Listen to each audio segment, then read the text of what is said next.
India is a land of great teachers and great students. Dronacharya and Arjun, Krishna and Arjun, and Chanakya and Chandragupta Maurya are just some of the examples of how old and prestigious the teaching culture in India is. In fact, ancient era teaching centers in India like the Nalanda University, Takshila University, and Vikramshila University were world renowned, and scholars from across the world would come to study at these top education centers.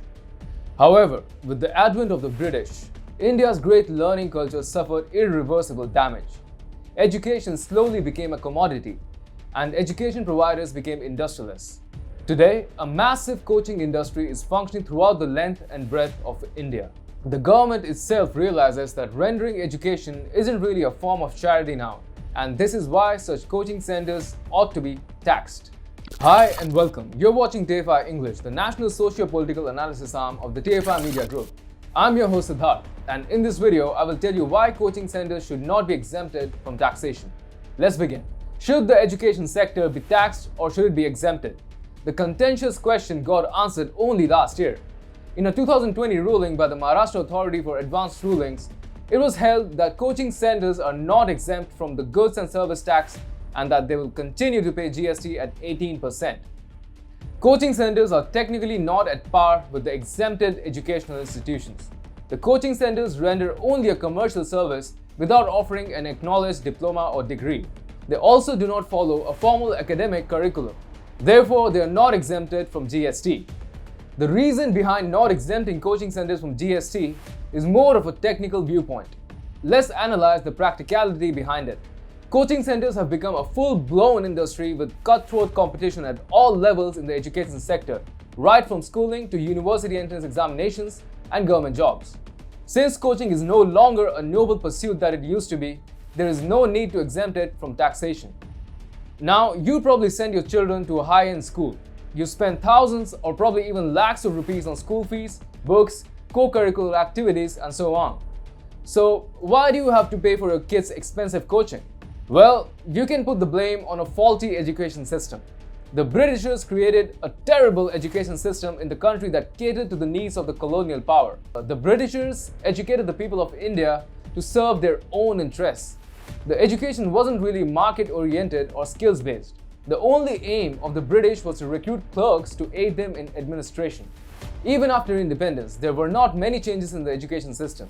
Ornamental changes in curriculum did not make the Indian schooling and education system a market-oriented or skills-oriented service. And the focus on rote learning or mugging up created the need to bring in home tutors or small-scale tuition centers for not-so-bright kids in the 1950s and 1960s itself.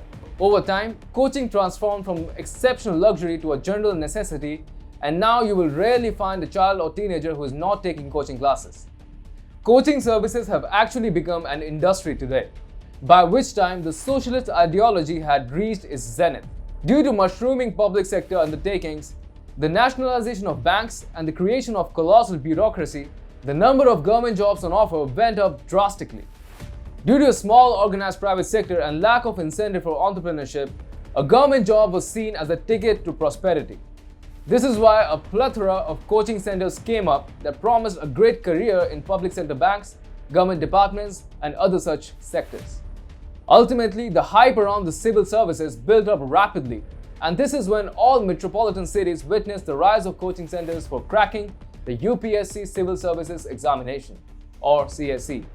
Even today, several exams are conducted every year for recruitment into different government departments, and there is no scope for coaching lakhs of students for this purpose. True, the country moved into economic liberalization, and with the coming up of the IT industry, a government job isn't as lucrative in the 2020s as it used to be in the 1990s. However, this has led to a parallel coaching industry which now trains teenagers to get into the IITs, and another set of coaching institutes that trains graduates to get into the IIMs. Presently, the coaching industry has become somewhat stagnant. Entrepreneurship, innovation, and other sources for making money are rising. Therefore, not every student wants to end up in an IIT or bag a government job. However, even today, the coaching industry thrives because an average child born in India goes into at least 2 or 3 different modes of coaching. Firstly, tuition centers in the school days, then coaching for university entrance examinations, and finally, coaching to get a government job.